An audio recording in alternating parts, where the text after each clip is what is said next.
क्या आपको पता है पैसा और भावनाएं कैसे एक दूसरे के साथ में जुड़ी हुई है। नमस्कार दोस्तों, मैं जिग्नेश राउत गुजरात अहमदाबाद से बुक्स पढ़ रहा हूँ आत्म अनुशासन की शक्ति, जिसमें मैं आज हूँ पेज नंबर 65 के ऊपर। पैसा पैसा जीवन की तकरीबन सभी समस्याओं और चिंताओं का मुख्य केंद्र बिंदु होता है कई बार जगह के ऊपर। हालांकि ये बात सब जगह पर लागू नहीं होती, लेकिन मोस्टली आप देखेंगे तो जो रुपया है, रुपया जीवन की जितनी भी समस्या है, चिंता है, उसमें केंद्र स्थान के अंदर होता है।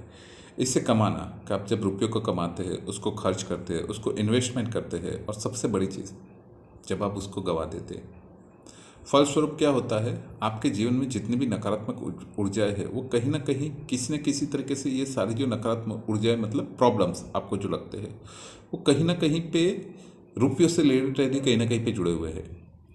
तो बहरहाल सत्य तो यह है कि आप अपने आर्थिक जीवन के लिए, मतलब आपकी जो भी पैसों से, रुपयों से रिलेटेड जितनी भी चीज़ें, उसके लिए आप खुद जिम्मेदार होते हैं।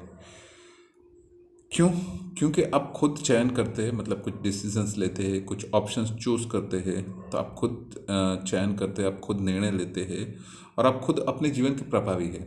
आप अपने आर्थिक जीवन के लिए, मतलब आपको रुपये से रिलेटेड जो भी कोई प्रॉब्लम्स चाह रहा है, उसके लिए आप किसी दूसरे व्यक्ति को जवाबदार नहीं ठहरा सकते। कुछ लोग होते हैं भावनात्मक, जो बोलते कोई आएगा तो मैं करूँगा, लेकिन एक्चुअली उनको भी पता होता है कि मैं कहीं ना कहीं कुछ गलत लाइफ जी रहा हूँ। देखिए, each and every person is unique. हर कोई एक यूनिक पर्सनालिटी है।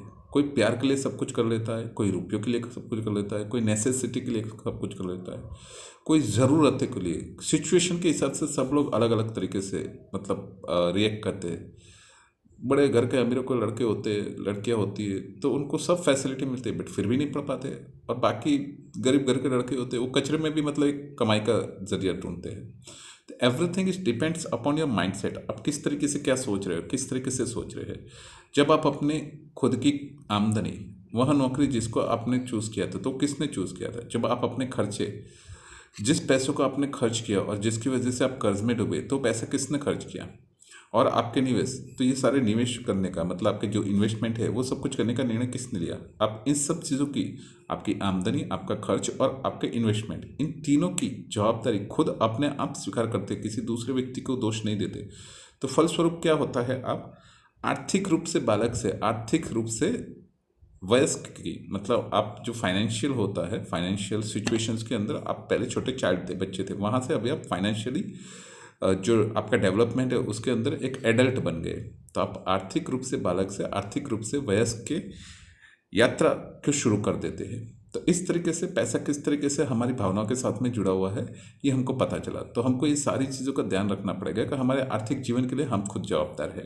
लेकिन कई लोग इस तरीके से बताते हैं कि नहीं, मैं इसकी वजह से नहीं कर पा रहा हूँ, इसकी वजह से नहीं कर पा रहा हूँ। हाँ, हो सकता है, लेकिन आपको ये समझना पड़ेगा, you have to take a responsibility of your life. क्योंकि ये चैप्टर जो है, वो क्या है, चैप्टर नंबर 3 है, आत्म अनुशासन और व्यक्तिगत उत्तरदायित्व।